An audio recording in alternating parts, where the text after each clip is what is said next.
Today is the 44th session of Yoga Vashisht, and we will start with an invocation. Take a deep breath in. Om Asato Ma Sagamaya Tamaso Ma Jyotirgamaya Mrityunma Amritam Gamaya. Om Shanti, Shanti, Shanti. So we were on to योग वशिष्ठ के सिद्धांत और हमने अब तक 4 सिद्धांतों को कर लिया था. So today what we are going to cover is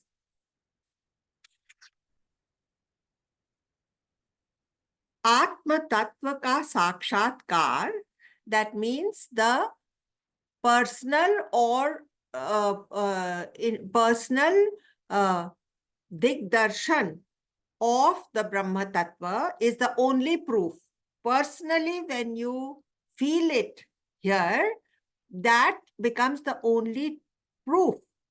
That's what he's saying in this. And then the other one is Advait. He tells us the principle of Advait, what it is, or why is it important to be in this in order to, what is the actual lakshya of योग वशिष्ठ? कि समस्त दुखों की निवृत्ति और परम आनंद की प्राप्ति. We are heading towards that. That is the goal. In life also, we make happiness our goal, not knowing that from worldly things one can never expect perpetual happiness, because the world is a combination of sukh and dukh, and no pleasure is everlasting. All pleasures are there for a short while, but we have made that the aim of our life also, to run after pleasures. Now, when we come in contact with higher knowledge, we make a little shift and we move towards an internal journey which is taking us to who we are. And there is the role of Advait, non-dual. So we will arrive at both these things. I just want to revise, though I have told you this before, that the original Shastra of Yoga Vashisht is a very, very big book which consists of 32,000 verses. Somewhere along the line, someone, we don't know who, has written Yoga Vashisht Sar, which consists of 232 verses. So from 32,000, it has been reduced to 232 verses.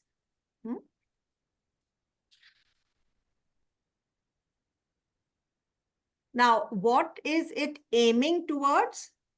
The real characteristic of Yoga Vashisht, or the USP, the unique feature of Yoga Vashisht, is that it gives you the whole of Sanatan Dharma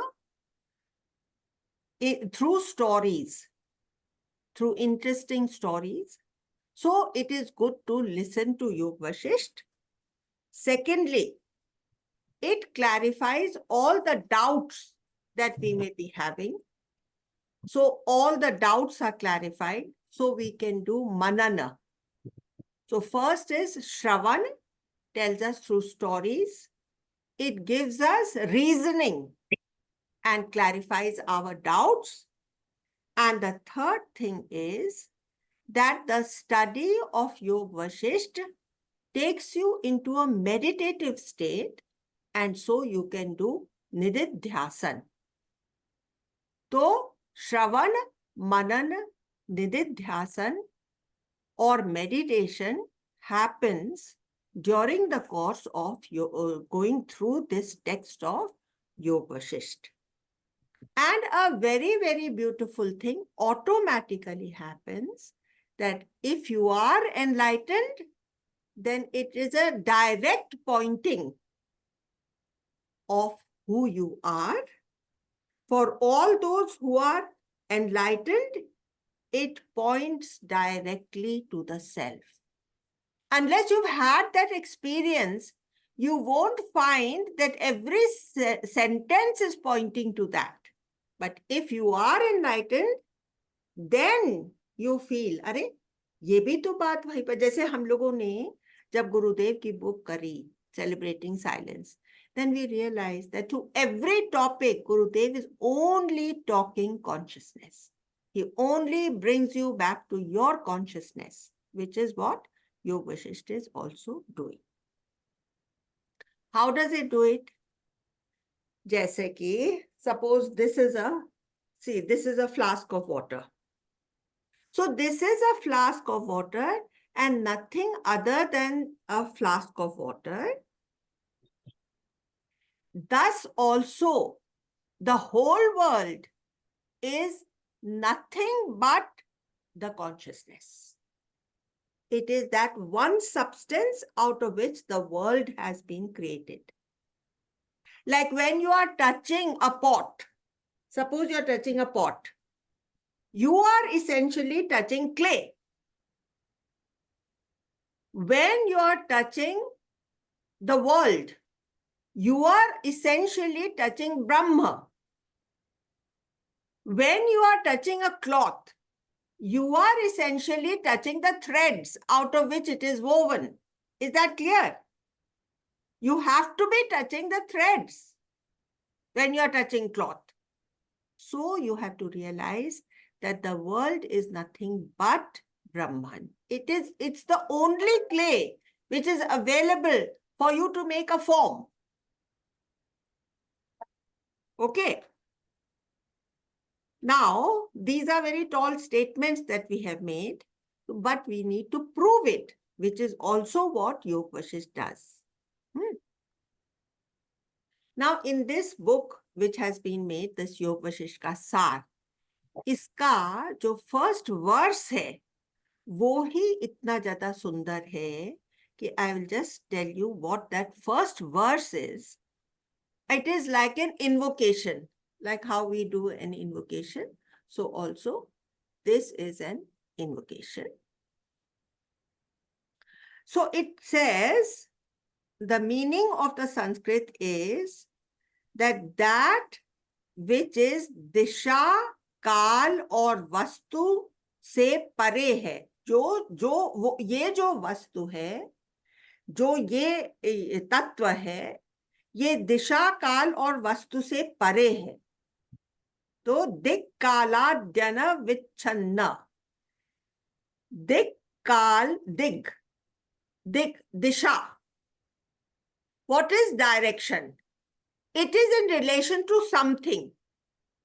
It is in relation to me. For instance, I want to know which direction I am going. So it is in relation to me.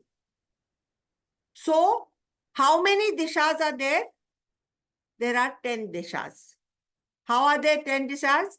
North, south, east, west. For northwest, southwest, northeast, southeast. 8 हो गया.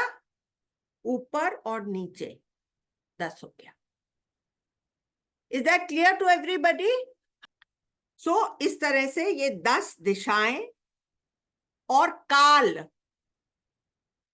काल का क्या मतलब होता है? समय. समय का मतलब होता है अगर इस समय है तो उस समय नहीं होगा. जिसका जन्म होता है वो जन्म के पहले नहीं था और जन्म के बाद भी नहीं होने वाला है. तो वो it is with in a certain period. लेकिन कृष्ण भगवान गीता में क्या कहते हैं कि ऐसा कोई काल ही नहीं था जब मैं नहीं था और तुम नहीं थे और ये राजा लोग भी नहीं थे. और न ही ऐसा कोई समय आएगा जब तुम नहीं होगे मैं नहीं होगा, या और ये राजा लोग नहीं होंगे। तो what is he talking about? Is he talking about the body? He is talking about that तत्व जो कि beyond time है। तो ये बोल रहा है, दिक् कालाद्यान वच्छिन्न, दिक् कालाद्यान वच्छिन्न। This is the first line. वच्छिन्न मतलब उससे शून्य, दिग काल और वस्तु से शून्य है वो। It does not have object limitation also. Object limitation नहीं होने का क्या मतलब है? जैसे कि ये हमारा मोबाइल है, तो ये एक ऑब्जेक्ट है, तो ये एक suppose this I call A, so this A ends here, and another mobile also, if I point, it will be different from this. It is not going to be A. लेकिन जब ऐसी कोई चीज है जिसमें ऑब्जेक्ट लिमिटेशन नहीं है, इसका क्या मतलब हुआ कि इट बिकम्स नॉन ड्यूअल, क्योंकि वो हर जगह है। उसको आप ऑब्जेक्ट के फॉर्म से कभी भी लिमिट नहीं कर सकते। सो दिग काल और वस्तु के लिमिट से जो बाहर है वो है वो ब्रह्म तत्व, और जो तुम्हारे हर एक्सपीरियंस से प्रूव होता है। तो हम लोगों ने पहले क्या कहा था कि आज हम लोग क्या कवर करेंगे कि प्रमाण, आत्म तत्व का साक्षात्कार ही उसका प्रमाण है। हम टॉल स्टेटमेंट्स करते जाएं और उसका प्रूफ फर्निश नहीं करें तो उन स्टेटमेंट्स का कोई मतलब नहीं होता है। तो इसलिए हम उसको प्रूव भी करेंगे कि कैसे हमारा हर एक्सपीरियंस जो है वो उसी से पॉसिबल हो रहा है। Every experience proves it. इसके लिए संस्कृत में शब्द क्या है? स्वानुभूतिर कमानाय, स्वानुभूतिर कमानाय नमः शांताय तेजसे। उस salutations to that serene radiance, तेजस, तेज से मतलब उस रेडियंट जो कि सब चीज रिवील करता है, वो रेडियंट सेरेनिटी, वो मेरा सैल्यूटेशन है। इस तरह से उन्होंने इस आत्म तत्व को पूरी तरह से डिस्क्राइब भी कर दिया और उसमें टिका करके एक उसका इशारा अपनी तरफ कर दिया कि तुम ये पर्सन अपने आप को भूल जाओ, उस तत्व में टिक करके इस पुस्तक को पढ़ो।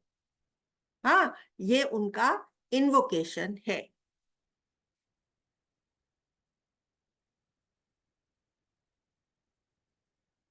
तैत्तिरीय उपनिषद में क्या बोलते हैं? सत्यम ज्ञानम अनंतम ब्रह्म। वो जो इन्फिनिट है, अनंतम, वो जो इन्फिनिट है वो लिमिटलेस है। लिमिटलेस का मतलब नो लिमिट्स। स्पेस की क्या लिमिट होती है? Here it is, if I am here I cannot be there. This is, I am limited by space. If I am there, I cannot be simultaneously here. If I am in Bombay, I cannot simultaneously be in Calcutta. Something which has got no space limit. Now, time limit, that which has a beginning and an end. That means we are starting this session at 3:45. At 5:15, this session will not be there. So it has a time limit. isn't it? So time limit and space limit we have understood. Now object limit is a thing is different from all things. जैसे देखिए, हर पेड़ की पत्ती, एक पेड़ में 1,00,000 पत्तियां हैं, 10,00,000 पत्तियां हैं, हर पत्ती दूसरे से अलग है. हर पत्ती cannot be the same as the other पत्ती. If it is this पत्ती, it will not be that पत्ती.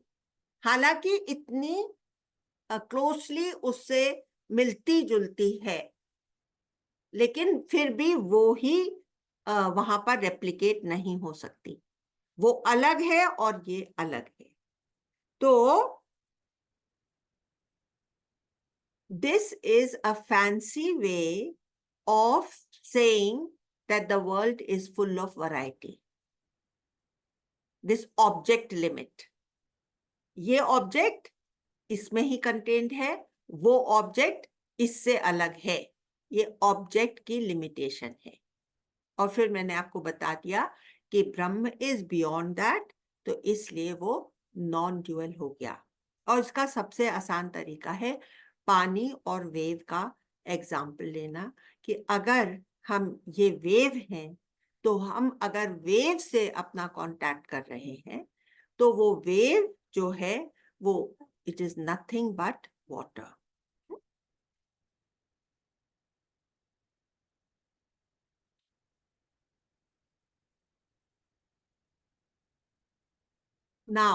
Now the most bombastic statement that I'm going to make for you is that what is this miraculous element about which we are talking?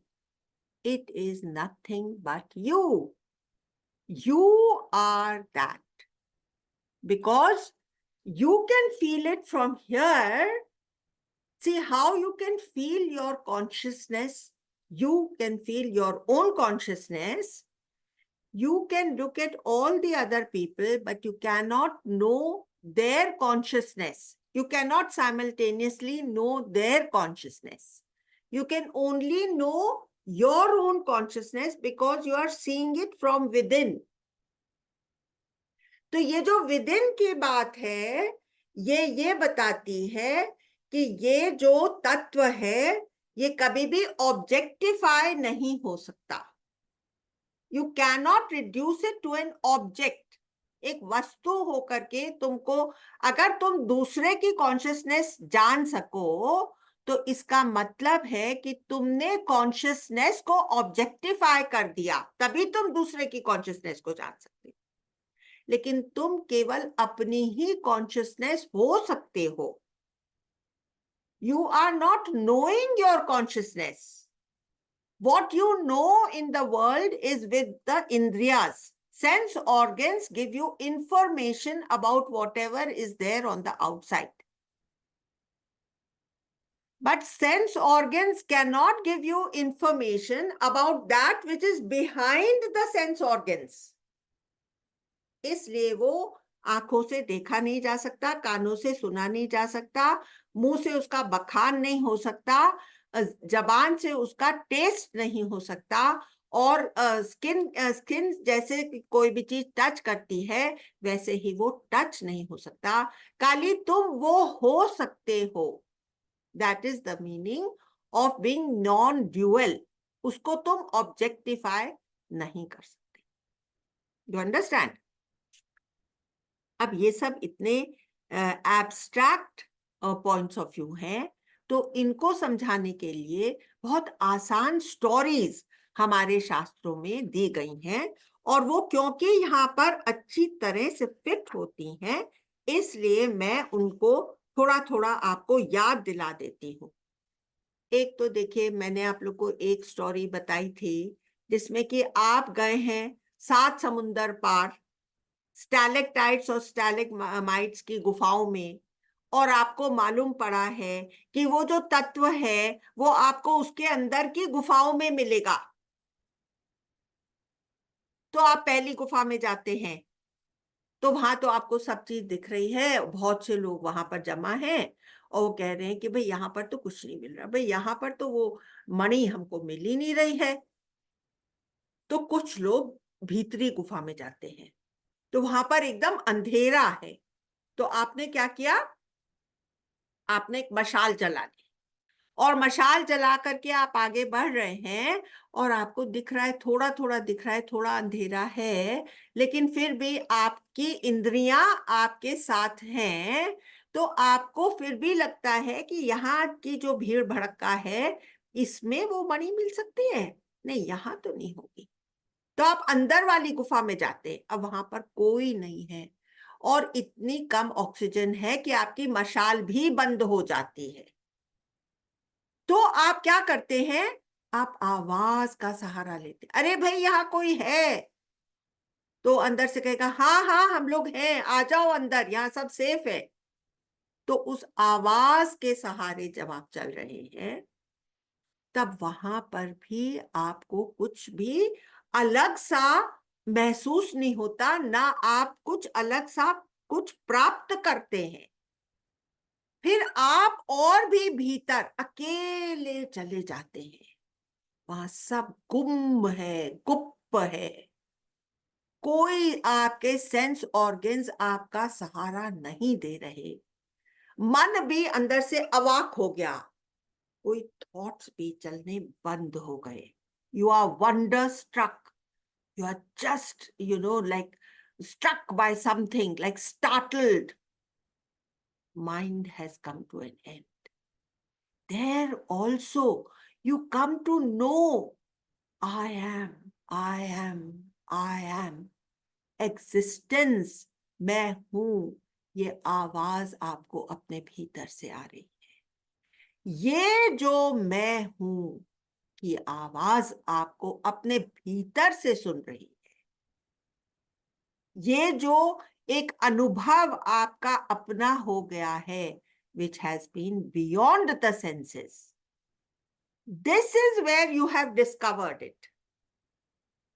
But आपको अभी भी उसकी पहचान नहीं है, क्योंकि आपको कोई गुरु नहीं मिला है जिसने आपको बताया कि भाई यही है वो तत्व। Then when somebody tells you, हाँ तुम सही जगह हो, हाँ तुमको सही एहसास हुआ है और तुमको एक अद्भुत एहसास हुआ है जो कि beyond your sense organs and mind है, and this is your reality which is behind the sense organs. You understand? Then you become aware.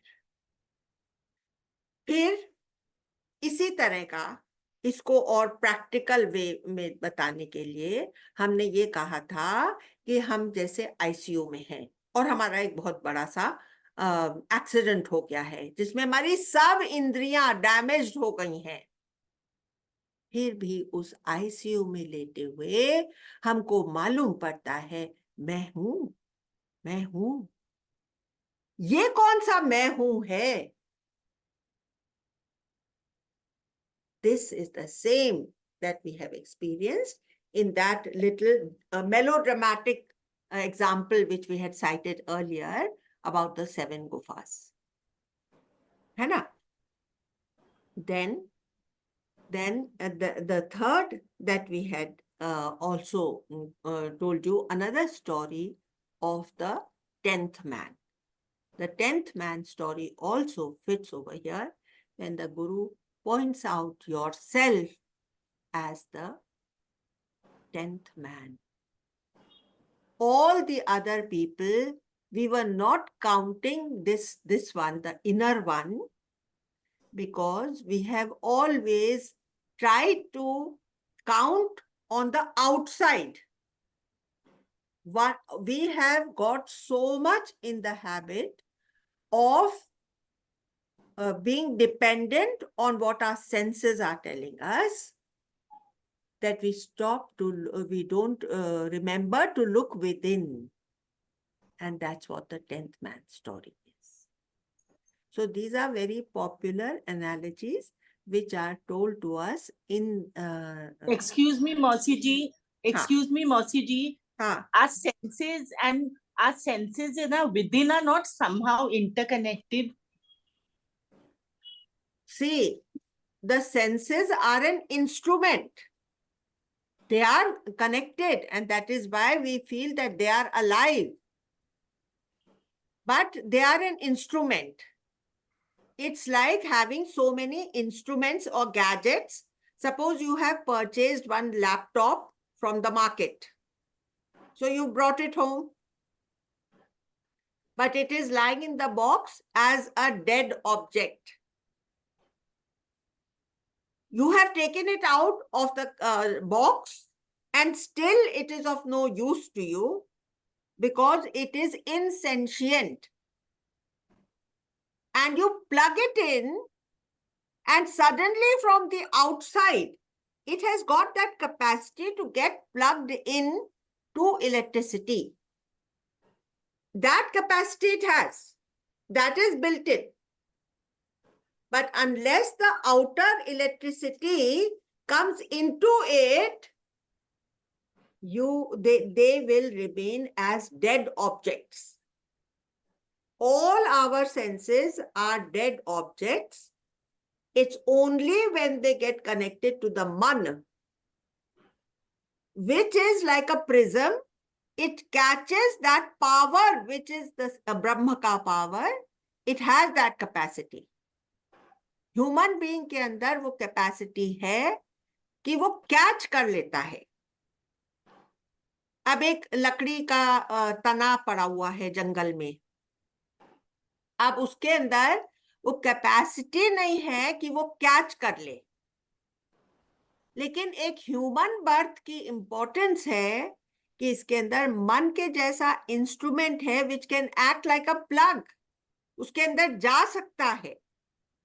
तो सबसे ज्यादा इसके अंदर वो ब्रह्म का पावर शाइन करता है, और वो फिर हमको ये भ्रम पैदा कर देता है कि मैं करता हूं, मैं जानता हूं, मैं ही तो सब संभाल रहा हूं.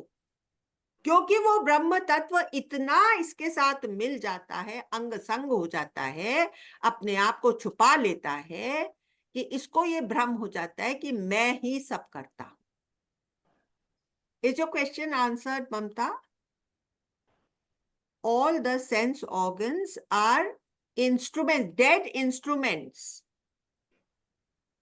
They are powered by the power of Brahma. मन के बिना ये सब कुछ काम के नहीं है. और मन भी बेकार है जब तक कि वो इस ह्यूमन फॉर्म के अंदर नहीं बैठ जाता. फिर वो प्रिज्म की तरह से शाइन करता है, उसकी खुद की कोई लाइट नहीं होती. तब वो प्रिज्म जो है वो कैच कर लेता है ब्रह्म की सेंशियंस. मन इज ऑल्सो कॉल्ड अंतःकरण. ये 5 बाहर के इंस्ट्रूमेंट्स है और मन अंदर का इंस्ट्रूमेंट है, पर है ये इंस्ट्रूमेंट ही. Is that clear, Mamta? Anybody else has any question? Possibly. Yes. Okay. Good. अब योग वशिष्ठ एक और बात करता है कि वो कहता है कि देखो, जब हम भगवान में डूब जाते हैं, हमारा मन भक्त की तरह से उसके अंदर रम जाता है, हम अपना सब कुछ उसके ऊपर न्यौछावर कर देते हैं, अपने आप का हमारा पूरा समर्पण हो जाता है, तो वो भी एक बहुत ऊंची स्टेट है और वो भी हमको बहुत आगे तक ले जाती है. तो ये भक्ति मार्ग है. या जैसे कि एक राजयोगी है, वो कहता है कि मैं मन को स्टिल करूं. ये चंचल मन की वजह से मेरे को मेरा अंतर का तत्व मालूम नहीं पड़ रहा. तो वो अपने माइंड को स्टिल करने के लिए योग मेडिटेशन करता है, yogic meditation to still the mind. हम लोग करते हैं वेदांतिक मेडिटेशंस, जो कि मन को थोड़ी थोड़ी देर स्टिल करके हमको अपने तत्व को पकड़ा देती है. So there are all these different ways which also lead us very close to where we want to go. If that is the goal of our life, self-realization is the goal of our life, all these things will be also very helpful and take us almost there. And then the samajh has to be opened. Guru ek chahiye batane ke liye, yes, you are traversing the right path. है ना? तब हमको इसका साक्षात्कार होता है. In order to advance on the path, we need to have vairagya as one of our main support systems. vairagya. इस जगत के प्लेजर्स की तरफ अगर हमारा अट्रैक्शन बना रहेगा तब वो हो नहीं पाएगा. You understand? So vairagya, but you don't have to take sannyas. You don't need to take sannyas. It has to be an internal thing. हमको अपना देखिए, वशिष्ठ जो रामचंद्र जी को योग वशिष्ठ बता रहे हैं वो भी गृहस्थ हैं, और रामचंद्र जी तो अभी 16 साल की उम्र के हैं, तो वो भी गृहस्थ आश्रम में ही रह रहे हैं. तो स्टूडेंट गृहस्थ है, टीचर गृहस्थ है, तो इसको बाहर से अप्लाई करने की जरूरत नहीं है. हमको बाहर से संन्यास लेने की जरूरत नहीं है, लेकिन अंदर से हमको सन्यासी अवश्य होना पड़ेगा. Otherwise we will not come close to where we want to be. You understand? This is also a great point which Yog Vashisht has brought out for us. Without having this renunciation as the internal state of our heart, it is not going to be possible. So I think I have covered almost all the points. I wanted to tell you that, there are जो साक्षात्कार ही माना जाता है as the proof of आत्मा क्या है, आत्म तत्व क्या है, उसका ये गूंगे का गुण है. और हम वैसे इसको शब्दों में समझा नहीं सकते, क्योंकि ये शब्दों से परे की चीज है और खुद को अनुभव कर सकते हैं. तो नॉर्मली 3 प्रमाण दिए जाते हैं. प्रत्यक्ष प्रमाण, जो ऑब्वियसली हमको सेंसेस के द्वारा दिखाई दे रहा है, वो हमारे लिए एक प्रमाण होता है. दूसरा अनुमान प्रमाण. अनुमान प्रमाण क्या होता है? वो भी सेंसेस के ऊपर ही डिपेंडेंट है, लेकिन हम लोग इन्फर करते हैं. जैसे हमने आग देखी, तो ये तो हो गया प्रत्यक्ष प्रमाण.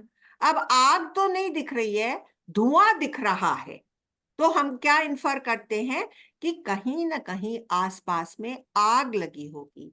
ये हुआ दूसरा प्रमाण, जिसको कि बोलते हैं अनुमान प्रमाण. और तीसरा प्रमाण क्या माना गया है? आगम प्रमाण.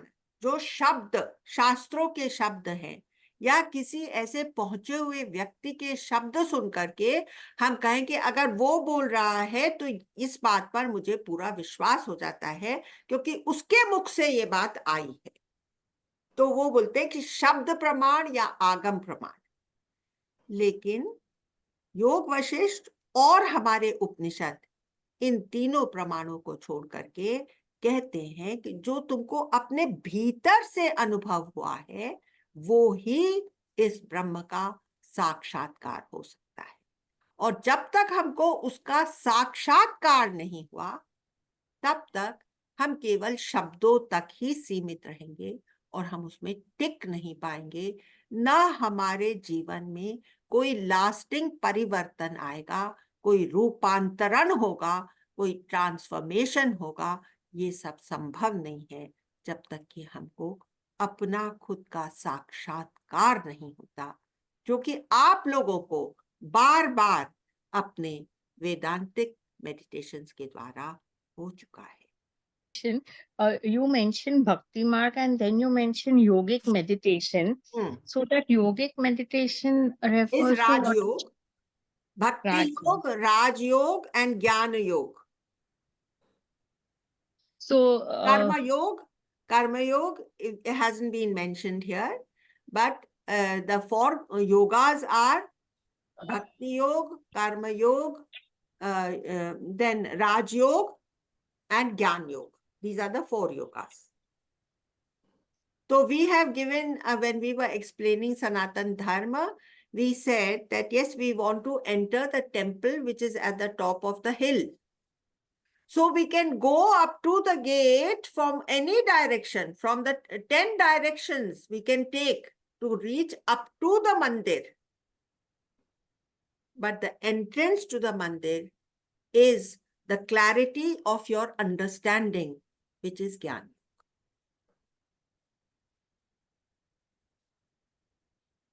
So they take you right up to there. They're very helpful. We need to fall back on all of them. And there should be clarity in our understanding. Otherwise, there are many pitfalls where we can lose our way. उस whirlpool में वापस फंस करके suck in हो सकते हैं. You understand? So now we have completed the two things which we had set out, the two siddhants, which we wanted to understand fully, and that is Atma Tattva ka sakshatkar hi Atma Gyan ka praman hai, proof. And the second point was non-duality, Advait. These are two siddhants of Yoga Vasishtha which we have covered today. I know it is a little jumbled up, but there was so much which I wanted to express, and so I did the 2 points almost together, overlapping on each other. And remember this beautiful line, which ki shantaya namaha shantaya tejase. Us salutations to that serene radiance. Here, this is a very beautiful, invocative line which places us or establishes us in direct contact with our reality.